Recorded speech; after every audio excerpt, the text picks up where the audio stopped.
Welcome to the Dr. Gundry Podcast. Well, by now you've heard me talk a lot about superfoods and nutrient-dense foods packed with healthy polyphenols and antioxidants. But it's also a term that gets thrown at a lot of foods these days. So on today's episode, I'm going to help you separate the real superfoods from the phonies. Because lately I've been seeing all kinds of misinformation out there, misinformation that could be keeping you from truly feeling your healthiest. Today I'm going to share the biggest superfood myth, the one super oil. Actually, I'm going to tell you about two super oils that you probably never heard of, and why some lectin-free foods may still be on the no-no list. You're not going to want to miss a second of this one. Okay, so let's start with an important question. What the heck is a superfood? Well, it's almost a superfood is in the eye of the beholder, and I think we really have to be cautious with the term superfood at all. In general, superfood should be nutrient dense and calorie sparse. In other words, you pack a lot of great stuff into not a lot of caloric weight. For instance, the more polyphenols that something has, I consider the better the superfood it is. But there are some polyphenols in foods that have a lot of calories. So for instance, extra dark chocolate has a ton of polyphenols, and cacao in and of itself has got some pretty great qualities as a superfood. But when you start adding sugar to that to make chocolate that you're probably going to eat, it may have an original ingredient of superfood, but it no longer qualifies as a superfood. Same way with coffee. There are so many great studies that the polyphenols in black coffee really qualifies a coffee bean, a coffee drink, black as one of the great superfoods that you can have. But if you then put several teaspoons of sugar and lots of junk and make a frappuccino out of it and ice it, it's now a 500 calorie sugar bomb that has nothing to do with the original ingredient. Plus, believe it or not, coffee bean is the bean of a berry, and coffee fruit, the powder that we throw away for the most part, actually probably has far more polyphenols that are great for you than the coffee bean you're getting. Okay, so in general, nutrient dense, calorie poor is really one of the best ways to define a superfood. Okay, so now that you know what a superfood is, in my opinion, let's talk about some superfoods that you should probably never eat. Now, one of my favorites is goji berries, and any of you who have listened to me in the past know that one of the most momentous moments in my young career as a nutritionist was touting goji berries because they've got so many cool polyphenols. And I was actually on the phone with Lauren Cordain, the Colorado State professor, who truly is the father of the paleo diet. And I was telling him on how great goji berries were. And he said, "What, don't you read the literature?" And I said, "Well, you know I do. Of course I do." He says, "No, I'm going to send you two papers to show you what in the ding-dong was wrong with goji berries." And these papers in humans actually showed that people consuming goji berries actually had more inflammation. So why? Well, it turns out that goji berries are from the United States. They're from North America. They were called the wolfberry, and they are a nightshade in the same family as tomatoes and eggplants and peppers. And I got news for you, you don't peel the skin off a goji berry now, do you? So that's why goji berries are, unfortunately, not the superfood they're cracked up to be. Now, there are some similar fruits that do qualify as a superfood, Right now, in most parts of North America, mulberries are coming into season. Mulberries have some of the coolest polyphenols that you can possibly imagine. I prefer to use mulberry powder, but this is the time to eat mulberries. Soon in the fall, pomegranates will be available. And no, please don't drink pomegranate juice. It's pure sugar. But pomegranate and the oil in the seed has some of the greatest compounds that you will ever encounter. Much better choices. Wheatgrass. I see this all the time. Now, just remember that wheatgrass, the idea that we should actually be consuming wheatgrass, got its start at the Hippocrates Institute in Florida. And I have several patients who were former staff members there. And the idea originally was in people with cancer who were coming there. One of the ideas was to try and make cancer patients throw up. And the founder noticed that when dogs want to vomit, they eat a lot of grass. And sure enough, as anyone knows, it will make a dog vomit very effectively. So they got the idea that grass makes people vomit. And in fact, wheatgrass is a very powerful source of gluten and gluten-like proteins, as is barley grass, as is ryegrass. So please read the labels of your green drinks or your superfood drinks.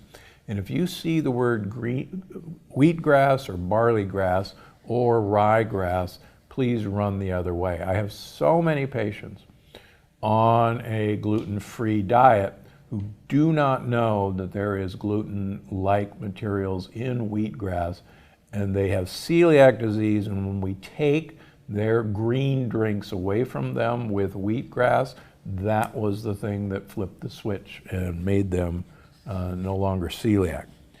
Want a better option? Moringa. Moringa is often called a superfood for very good reasons, because moringa is edible, it has a high amount of protein in the leaves, and moringa is your new wheatgrass. And moringa is readily available, and look for it wherever you can find it. One of my favorite, chia seeds. Chia seeds have lectins. I'm sorry, folks. Chia seeds are from South America and Central America, and they do contain a lectin. Now, the great news is there's something a whole lot better that works even better than chia seeds, and that is basil seeds, sweet basil seeds. They actually plump up faster, they don't have a lectin, and they have some fantastic health-promoting compounds in them, polyphenols that chia seeds do not contain. And so if you're looking for the chia experience, please get yourself basil seeds. They're really cheap. You can get them on Amazon. I shouldn't tell you that because now I probably won't be able to get any. But they are just fantastic for every place you would consider using chia seeds. How about quinoa? Now, quinoa also is a South American pseudo-grain.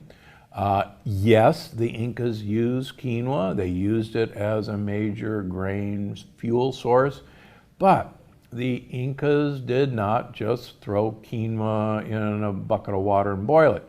They soaked quinoa first, then they allowed it to rot. They fermented it. And if you've listened to me enough, fermentation is a very effective way of diminishing the lectin content of any food. Bacteria like to enjoy eating certain lectins, and so bacterial fermentation of quinoa made it then much less harmful to them. And you don't see the idea of fermentation on the package directions. Now, there's a much better alternative to quinoa, and that's millet or sorghum. Neither of these have a hull, they don't have a lectin, and you can use them really interchangeably any place you'd use quinoa. So please stay away from those ancient superfoods. And while I'm on it, ancient grains, I see this all the time. This is made of ancient grains. Well, number one, grains aren't very ancient in the human diet. We've only been eating grains for about 10,000 years. Rice has only been around for 8,000 years.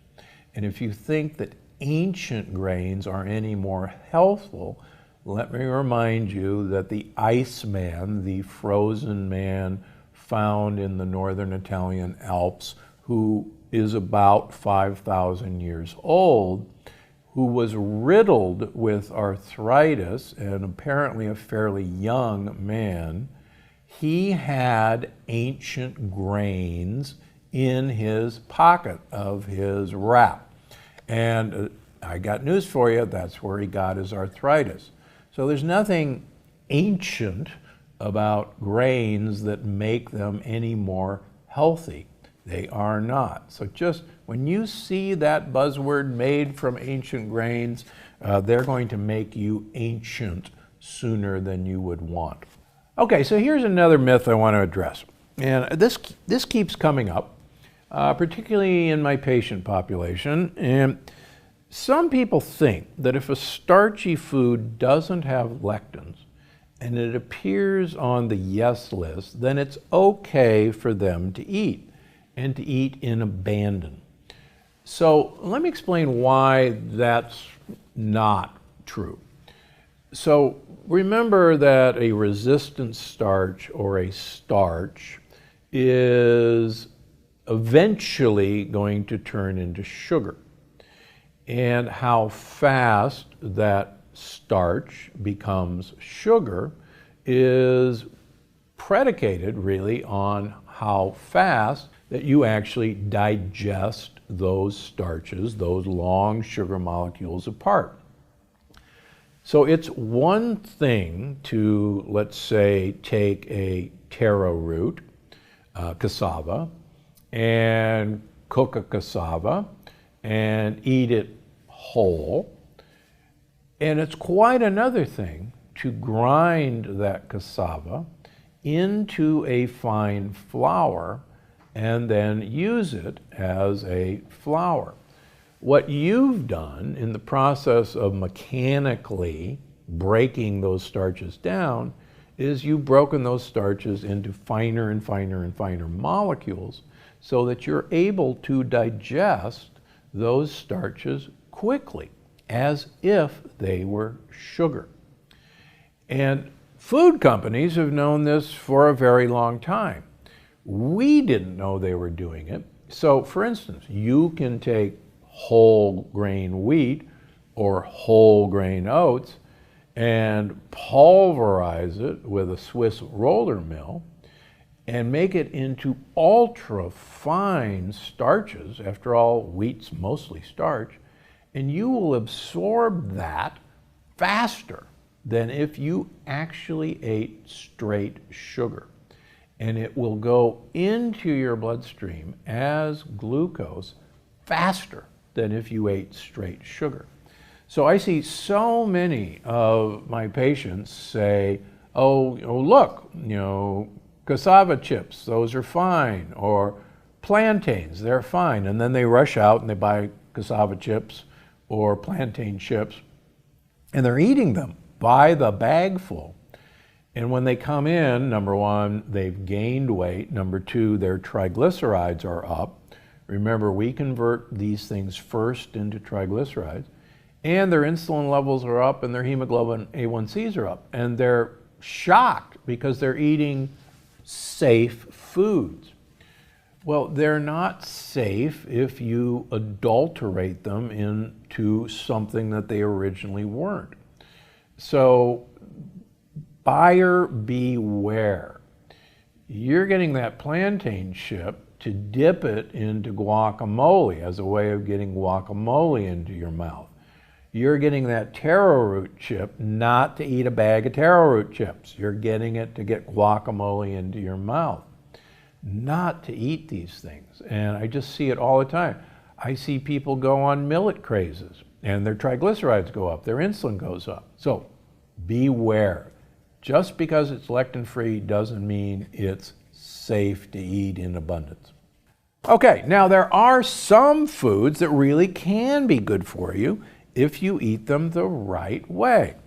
And first, let's talk about legumes or legumes. And these are the bean family. And as most of you know, I have nothing against beans as long as they are prepared correctly.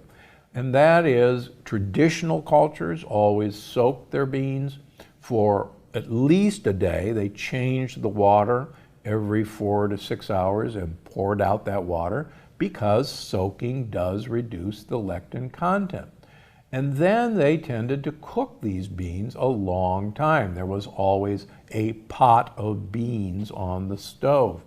And so prolonged cooking also decreases the lectin content.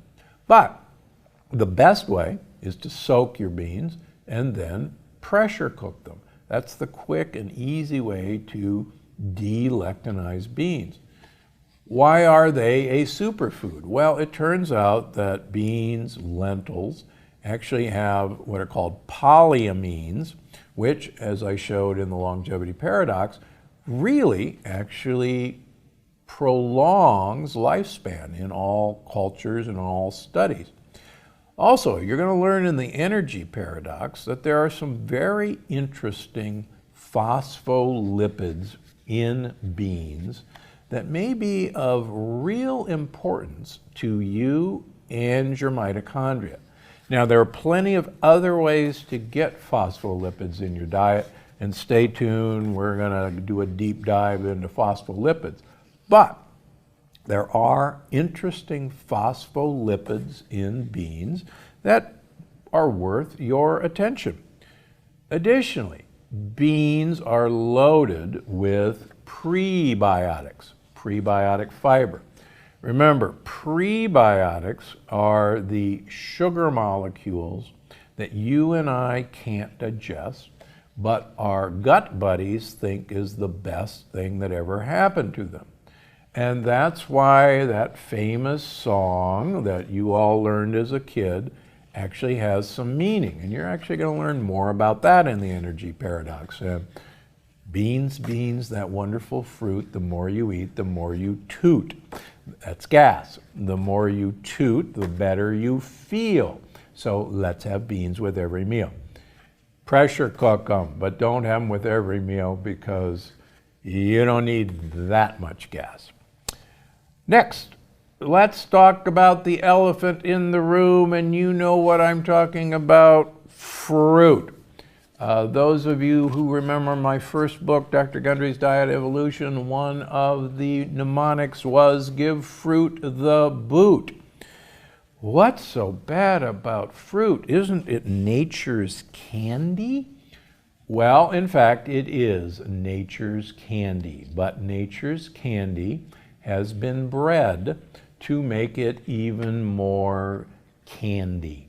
So blueberries now are the size of grapes, and you can eat them by the handful because they are so sweet, and they are loaded with sugar.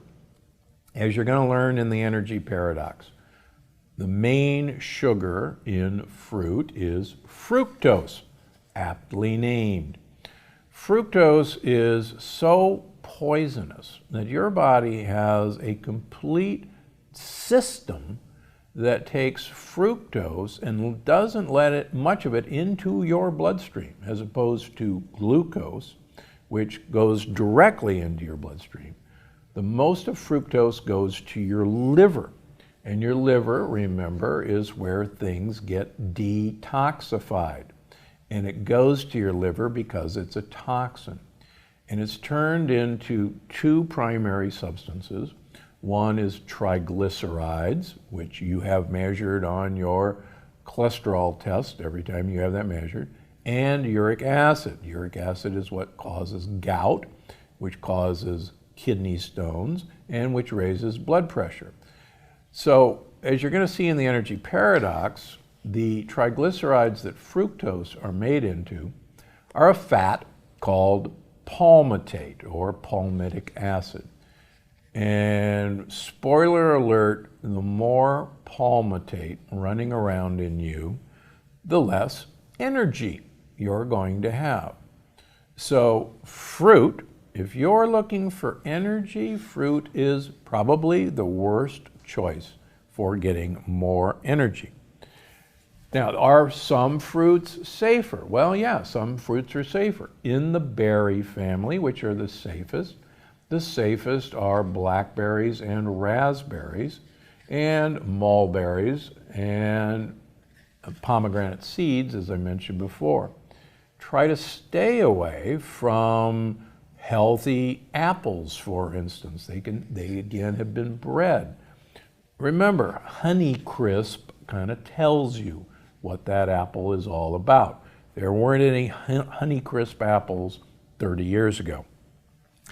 Wild berries are available. Wild blueberries are available frozen at many of your supermarkets. But the idea is not to use these things as a huge pile of a snack.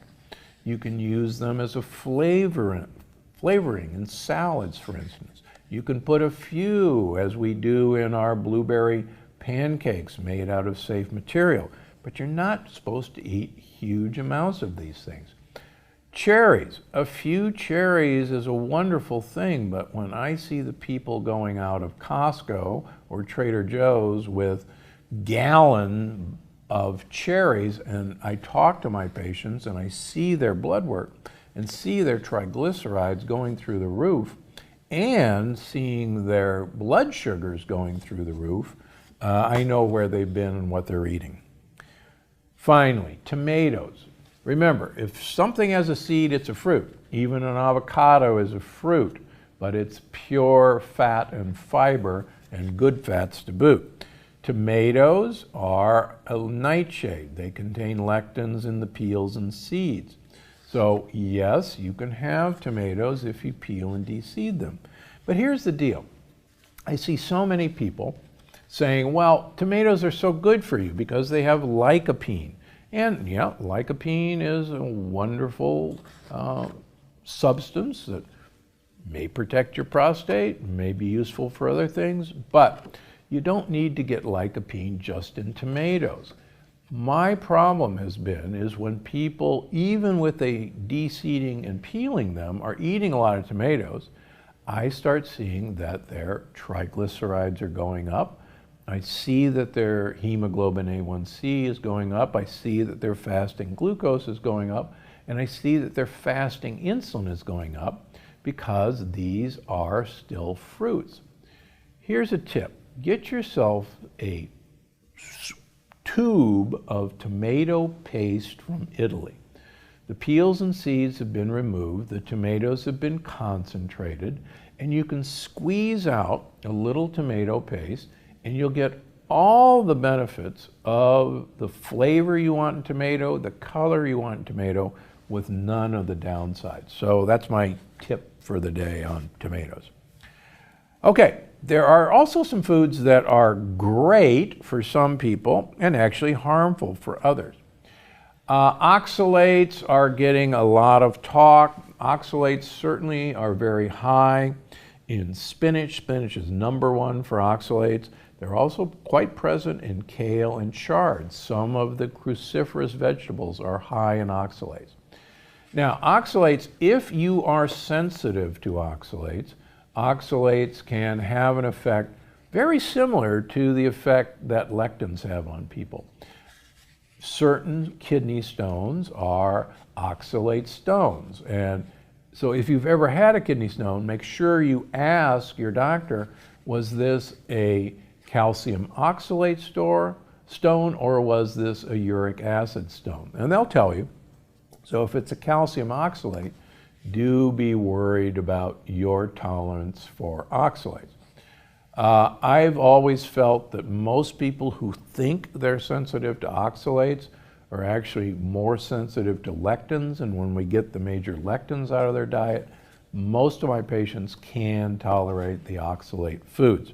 But if you're one of them, absolutely. There's no human need for spinach, kale, and chard. There really isn't. I happen to think they're great for you. Do remember, I've talked about this before, there is a lectin in spinach that some people do react to, so just beware. Okay, seaweed. Seaweed is everywhere. Everybody talks about how great seaweed is for you. Now, seaweed is incredibly popular in Japan, and there's some fascinating studies that show the Japanese, through millennia, have acquired a microbiome that can digest seaweed and actually digest it. A quick primer. All animals have no ability to digest the cell wall of a plant. The cellulose in a cell wall of a plant is undigestible by any animal. In fact, that's why all animals have bacteria in their gut to do the digestion of plants for them. Even termites cannot digest wood. Their little microbiome in that little termite does all the work. One of the interesting things that I subscribe to in evolutionary theory is the reason you and I have a much smaller intestine than a gorilla or a chimpanzee is not because we started eating meat. It's because we discovered fire. And fire, believe it or not, cooking breaks down the cell walls of plants. For instance, you could eat all the raw sweet potato in the world, and you're not actually going to digest much of it because it's indigestible. But if you cook a sweet potato, you actually digest it very quickly and easily. And in fact, there's a lot of sugar in a sweet potato, as you'll learn in the energy paradox. So, the Japanese acquired bacteria by eating a lot of raw fish from the fish guts that had bacteria that digested seaweed. And it's been shown that, in fact, Japanese have bacteria that can digest seaweed, but it's also been shown that unless you were born and raised in Japan or lived there for a considerable part of your life, you don't have bacteria that can digest the cell wall of seaweed, and so it's just, they're not there for you. Sorry about that. Okay, here's what you've been waiting for, my top 5, maybe 6 superfoods. I can't tell you how much I think everybody should be eating mushrooms, should be taking mushroom tonics, should be having mushroom capsules. You've heard me go on and on about this. And something that you're going to learn in the energy paradox is one of the reasons that you have to eat mushrooms that you probably didn't know is that they contain melanin and melatonin. And no, they're not going to put you to sleep. We'll leave it at that. If you're going to eat fish, please stick to small fish like sardines, like anchovies. One of the most studied super long groups in the world, the Acciarolis in Italy, south of Naples, and I've had the pleasure of visiting their little city and studying them. They eat anchovies, little sardines, for breakfast, lunch, and dinner. And they get all of their omega-3 fats, DHA primarily, and EPA by eating sardines. Plus, fun fact, they get bioavailable calcium in those little tiny bones. And so ladies, if you want to get your calcium and you want to support your brain health, have a few sardines. Okay, as you know, in the plant paradox, I told you about perilla oil. Perilla oil is the most frequently used oil in Korea and parts of China. Perilla oil is a fascinating oil that has a lot of alpha-linoleic acid, which is a short-chain omega-3 fat. It's also a very unique source of rosmarinic acid, which really supports brain power. We could go on and on about the benefits of perilla oil, but I'll refer you to a study in humans which was called the Lion Heart Diet or the Lyon Heart Diet, Lyon, but most from Lyon, France, but most people pronounce it Lion. That diet in humans who had a heart attack, they were put on one of two diets. One was the Mediterranean diet, in which their diet was supplemented with a margarine that was made with alpha-linoleic acid, the same fat that's in perilla oil. The other group was given the American Heart Association low-fat diet. It was a 5-year study. The study was stopped after 3 years because the Mediterranean diet group that was supplemented with alpha-linoleic acid, margarine, actually had so few heart attacks, subsequent heart attacks, compared to the American Heart Association diet, that it was unethical to continue the study. Now, most of the people continued on that study, and they found that, in fact, the one difference of any blood marker between the two groups was the amount of alpha-linoleic acid in their blood. That was the only difference in the outcomes between the two groups. So, that's why I'm a fan of perilla oil. Now, it's hard to get, so don't rush out and try to find it. I got a great alternative for you. Sesame oil, particularly regular sesame oil, not the roasted or toasted sesame oil. There's some fascinating things you'll learn in the energy paradox, that sesame oil, the components of sesame oil, will actually block the effect of lipopolysaccharides, LPSs, those little pieces of shit, that cause all the problems in you from causing a problem. So please enjoy sesame seeds. Please enjoy sesame oil. It's probably one of the superfoods that doesn't get enough attention. Oh, and by the way, sesame oil does contain omega-6 fats, linoleic acid, and those actually block some of the effects of inflammation.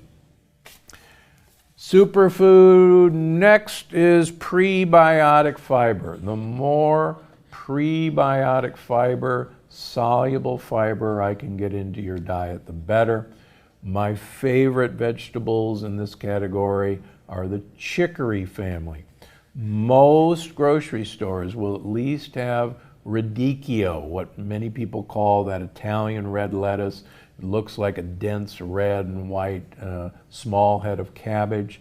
One of the best sources of inulin that you can find.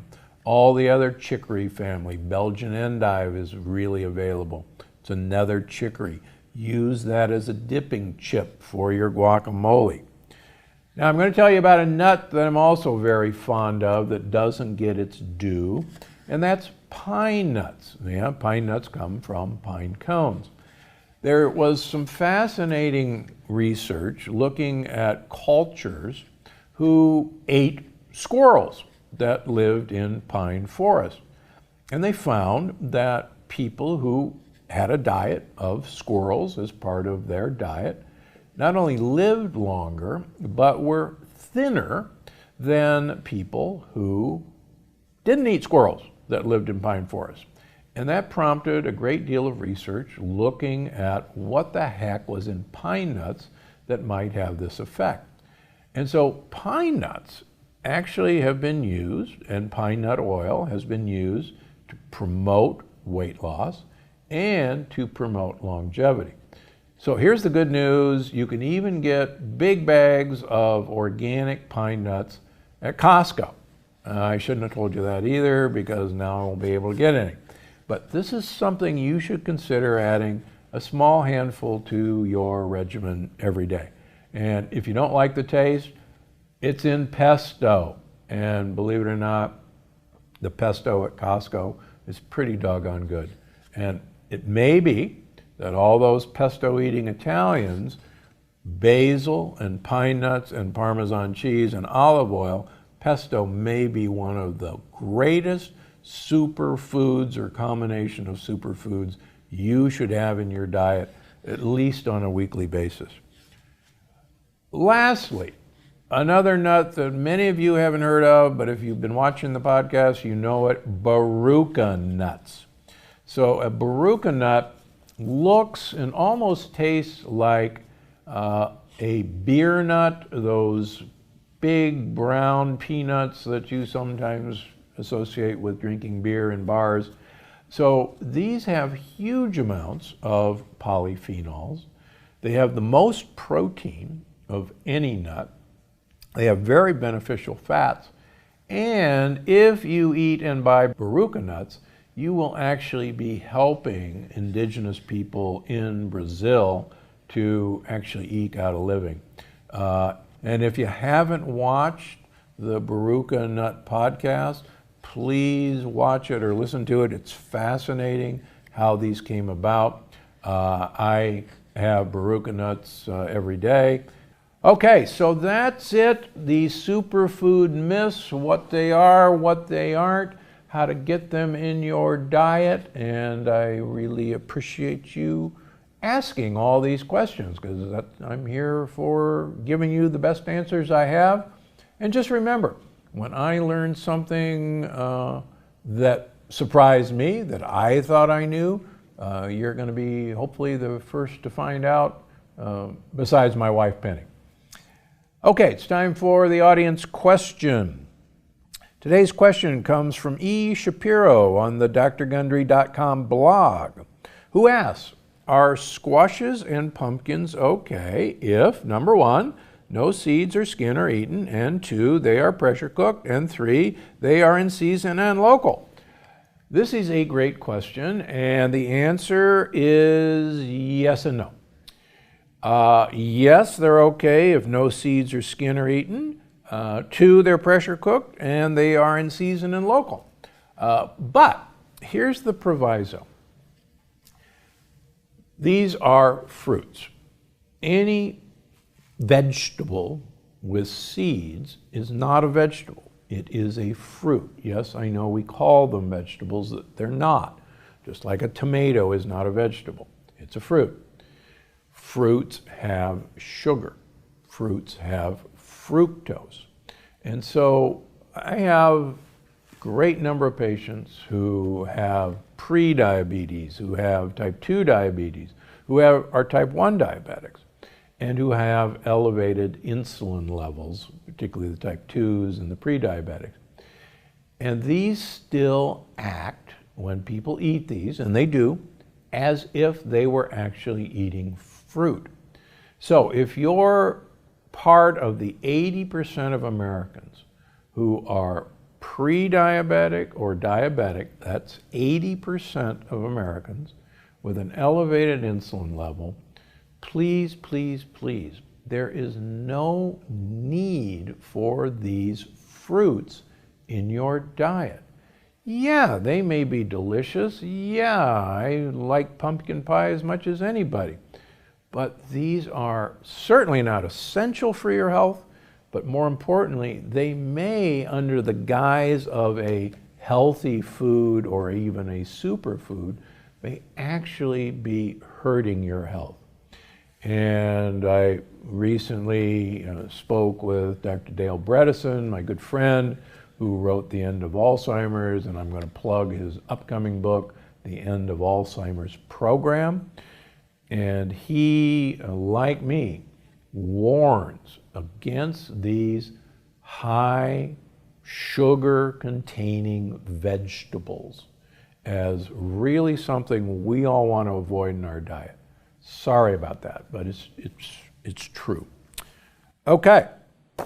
Finally, it's time for the review of the week. This week's review of the week comes from Thomas Nofziger on YouTube. I've been involved with the study of biology and nutritional science, with sports nutrition formulation, mitochondrial research, bioenergetics, and individual nutritional consultation.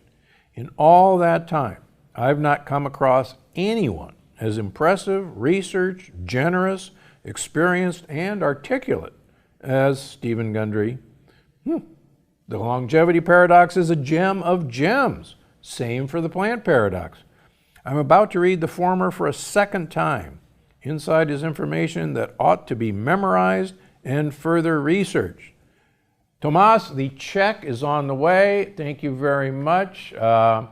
That's high praise indeed. And thanks. A lot of years of research go into this, and I don't put anything into these lightly.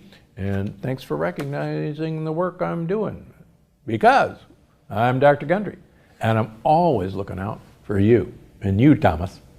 Before you go, I just wanted to remind you that you can find the show on iTunes, Google Play, Stitcher, or wherever you get your podcasts. Because I'm Dr. Gundry, and I'm always looking out for you.